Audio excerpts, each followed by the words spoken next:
This is a cinematic Arabic short film called Betrayal, produced by Masti Media in Egypt. This movie doesn't have English subtitles, so I will be providing my own. The film begins with black and white flashbacks of two boys named Hassan and Ahmed playing soccer in the narrow streets of their neighborhood in Al-Mahala, Al-Kubra, Egypt. They run down the street, kick the ball past an old man sitting in a doorway who yells at them to slow it down. They make it to the other side of the street and spin around to go back the other way, but the older boy kicks the ball hard and knocks them both over. They look at each other and start laughing. They walk next to each other while eating a sandwich on a sidewalk. They take turns eating from the same piece of bread. They walk next to each other to school and are best friends. Fast forward to present day. We see a warm, inviting space that looks like a small, cozy cafe. It's called Dreams. Hassan and Ahmed are standing next to each other at the front of the shop, ready to open it for business. People clap and cheer while Hassan cuts a red ribbon. A few people come in to check out the new place and congratulate the owners. We see daytime scenes of the interior and exterior of the cafe, showing people coming and going. And we see the friendly faces of the two owners, Hassan and his wife Hala, who works at the cashier. We transition to night scenes with dim lighting. The cafe is bustling with activity. There are customers everywhere! Hala is sitting in a chair behind the counter, talking to someone off-screen. Hassan walks up behind her and taps her shoulder. She jumps and turns around. He puts his arm around her shoulder, and they embrace. His hand sneaks into her blouse, and he pinches her breast. She slaps him in the chest lightly and playfully, and he lets her go. She shakes her head and smiles. He takes a stack of bills from his pocket and places them in the cash register. She looks at him, and then at the money in suspicion. He shrugs and walks away. Later that night, after everyone has left and the lights are turned off, we see Hassan alone in the cafe counting money. He pulls a wad of bills from the register and stuffs it into his pocket. The next morning, Hassan and Ahmed are in the kitchen in the back, making coffee. Hala enters the room and asks, "How much money did they make yesterday?" Hassan replies, "Not bad." Hala says, "You didn't tell me you had a sister?" Hassan responds, "I do not." Hala says, "Then why was that girl calling you yesterday?" Hassan replies, "She's not my sister. She's my wife's cousin."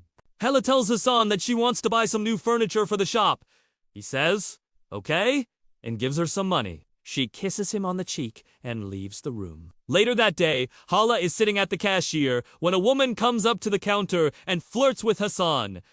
He is flattered and laughs. He gets distracted and spills coffee on the counter. The woman laughs and helps clean it up. She grabs a napkin and wipes his arm. He looks into her eyes and smiles. The woman reaches for his hand, but Hala slaps it away and tells her to get her hands off her husband. The woman gets angry and starts yelling at Hallie. She calls her husband over and points at Hallie and starts speaking to him.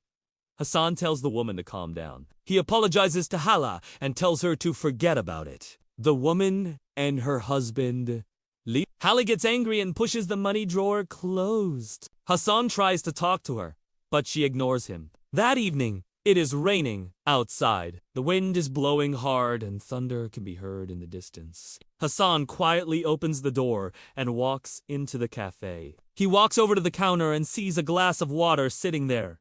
He wonders why it's there. He walks further into the shop and sees his best friend Ahmed sitting in a chair next to his wife. They are sitting close together. The table between them has been pushed to the side. Ahmed is smiling and touching Hala's hand. Hala leans over the table and looks into his eyes. Hassan stands there, stunned, watching them. Hala and Ahmed notice Hassan at the entrance and become visibly uncomfortable. Hassan walks over to their table and asks, "What is happening?" Hala gets up from the table and tells Hassan that she is going to the bathroom. As soon as she leaves, Hassan screams at Ahmed, "What's the meaning of this?" Ahmed gets up from the chair and tells Hassan to calm down. He says, "What are you talking about?" Hassan continues to yell at Ahmed and demands an explanation. Ahmed starts to get angry and tells Hassan that he has no right to yell at him.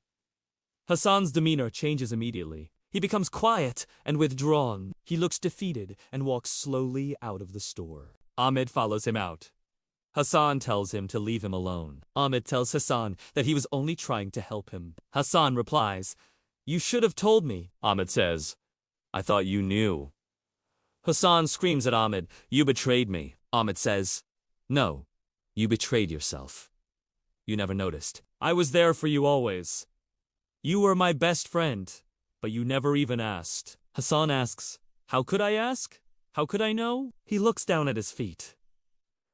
I trusted you, Ahmed says, and you made me a better person because of your trust. You gave me hope. I thank you for that. But now, I don't want to be your friend anymore. I'm sorry. Hassan turns around and walks away. Ahmed watches him go. Later that night, Hassan is alone in the cafe. He is standing next to the door, looking out into the street. It is still raining. Lightning flashes and thunder roars. He walks over to the counter and takes out a bottle of whiskey from a cabinet above the sink. He pours himself a generous amount into a glass. He takes it over to a chair and sits down. Close-up of his face. He looks depressed. He brings the glass to his lips and takes a sip. He closes his eyes and swallows it down. Flashback of him and Ahmed playing as kids. He slams the glass down on the counter. Close-up of his face again. He looks devastated. Voiceover in Arabic. The stab from the stranger hurts, but the stab from the friend breaks you. He takes another pour and downs it. He looks around the cafe. He walks over to the front window and looks out. He sees a sign that says, for rent. He walks back to the counter, pours another drink and downs it quickly. Close-up of his face. He is crying. He drops his head on the counter. The next morning, the rain has stopped. It is early in the morning. The sky is gray. Hassan is sitting at the counter, drinking a cup of coffee. The for rent sign is gone. In its place is a new sign that reads, closed forever. He puts the cup down on the counter and walks behind it. He unlocks the door and walks out. He locks the door behind him. He walks down the steps and out onto the sidewalk. Cold blue lighting. He walks down the wet and empty street. He looks down at his feet. Voiceover in Arabic. The stab from the stranger hurts, but the stab from the friend breaks you. Dramatic music swells. Slow motion.